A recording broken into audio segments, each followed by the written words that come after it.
Bruid van Abba, ons het vanoggend ons hierdie intieme oomblik gehad, waar die bruidegom vir ons sy ketubah kom gee het.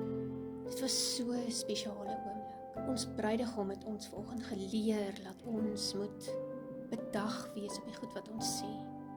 En ons bruidegom het ons geleer dat ons op hierdie geloofsreis is.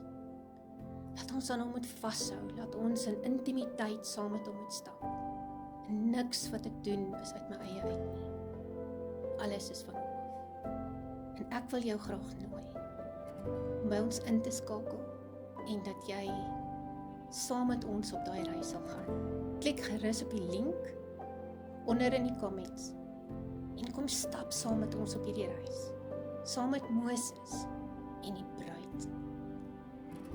So, ek hoop jy is geseën, soos wat ons geseën was.